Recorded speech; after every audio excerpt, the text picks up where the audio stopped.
Okay guys, welcome back. We're trying to make a video on chisel plowing. So this is the Massey Ferguson chisel plow. This is one of the early quote primitive ones. It's a 129. Someday I would like to get a 115. A 115 had spring-loaded shanks and spring-loaded coulter on the front and a self-leveling hitch. But those are awful pricey. The one that I have here is one of Massey's first ones. Straightforward, pretty crude, pretty simple, but pretty tough. So, in chisel plowing, the things that I want to accentuate here are these teeth right here. On my chisel plow, I use these 2-inch straight spikes, and here in a little bit when we go to the field, you will see what those are doing for me. But anyway, it's spring, the frost has just come out of the ground, the clover has just broken dormancy, and we are setting out to break that clover ground. We are going to chisel it. So I love having the rolling cutters on the front so that residue does not plug on the chisel. And I love using these 2-inch spike point teeth. If you use the wider 3 and 4 1/4-inch twist ones, you will find that in spring you tend to roll up clods. And I don't want clods. I want a seed bed or a field that is smooth enough that I can come back in with the heavy field cultivator on the second pass and so and get a seed bed. So the idea here is to do 2 or 3 passes of tillage to make a seed bed out of clover sod. So let's head to the field. Okay guys, we're over on the Legler farm. We are in a field that this field had been in native grass for greater than 25 years. The fall before last, we broke this field, plowed down the native. We pushed up a new terrace there. You can see the native on the hill above it. You can also see that new terrace that we pushed up and how light colored the soil is. That's some very poor soil that was used to push up that terrace. That kind of shows you what we're working with here. So last year on this field, after we broke the native grass, we planted wheat that first fall, harvested the wheat. We interseeded clover in the wheat, and so what we're doing here is we're chiseling that clover. This is first year clover. It's obviously very vigorous. You can see how green and healthy it is, and I wanted to break this ground and plant soybeans here. So looking behind us there, right on the field edge, you can see where I came with the ripper and ripped the tree roots. And now we're running the chisel. So back in the barn, I forgot to tell you a couple things I forgot to tell you. There's 9 shanks on this chisel. And I forgot to tell you they are on 15-inch centers. You know, different soil types and different teeth types. You can have all kinds of different combinations. Some people like to put them on 20-inch centers. I like to have my chisel shanks on 15-inch centers. I've experimented, and this is what works best for me. 15-inch centers. The other thing I want to note is the speed of the tractor. Right now I'm taking it easy so Deborah's hands are not shaking too bad, but I'm going to show you here the speed that I need to be pulling the chisel at to get the fracturing action that I really like to get.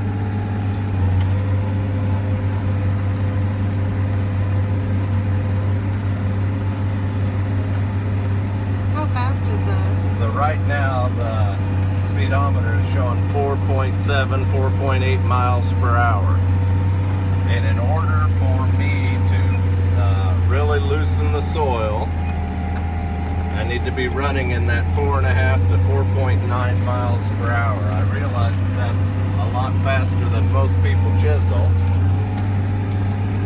But that is what you need to do if you're going to try and kill this first year clover. Now the tractor's working a little bit and it's really jumping around. We are headed up onto this side hill here, and the soil is going downhill pretty fast. Honey, pan around and show them the terrace there.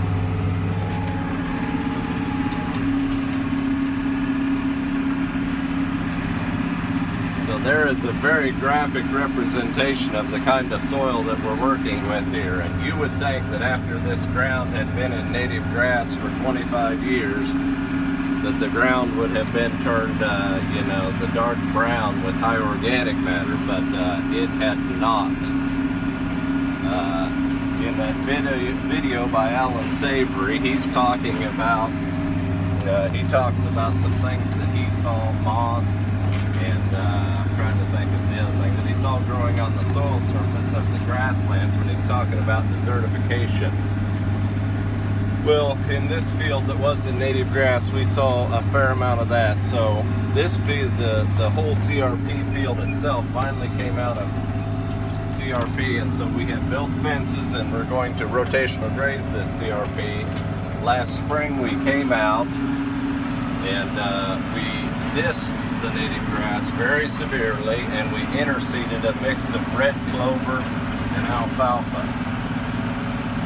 That is in the CRP grass above us, the native grass above us. It's all warm season, mid blue and Indian. But already after 1 year, the clover really took off out in the native, and it's really doing good. And we're seeing significant improvement. Now, we also ran cows on that native grass last year. It was nice to have some warm season pasture. But you can see already after 1 year that the percentage of ground cover, the diversity of plants, the native grass grew a lot better with that alfalfa and that red clover intercompeting with it, and then just the foot traffic from the cows. So I'm deviating an awful lot from a chiseling video.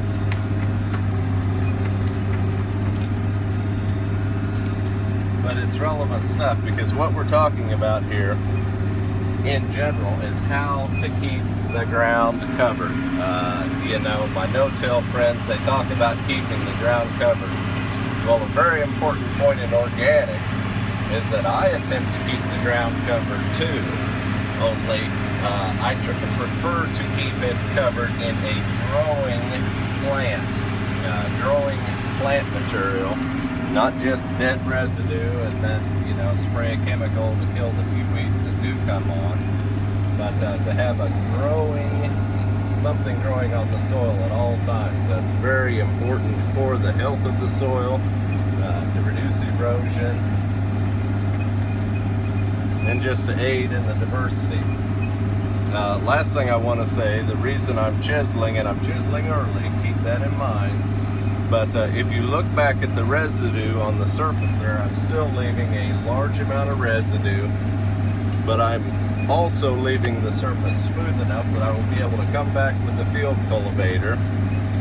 The residue, the surface is also open. You can see the rips from the chisel shanks. So if we do have an excessive dry period or we do have an excessive wet period, either way I'm leaving this soil so it is not vulnerable. If it does go into a rainy period, those rips that I'm leaving will soak up a lot of water. We are ripping at a depth, chiseling at a depth somewhere between 6 and 8 inches deep. But I have a good mix on the surface there of residue and large clods, and at the same time it's also open, so it's kind of maximum flexibility for whatever the environment throws at us. So I'm going to move up the gear here and get back up to speed, and we'll talk to you guys later. Thanks.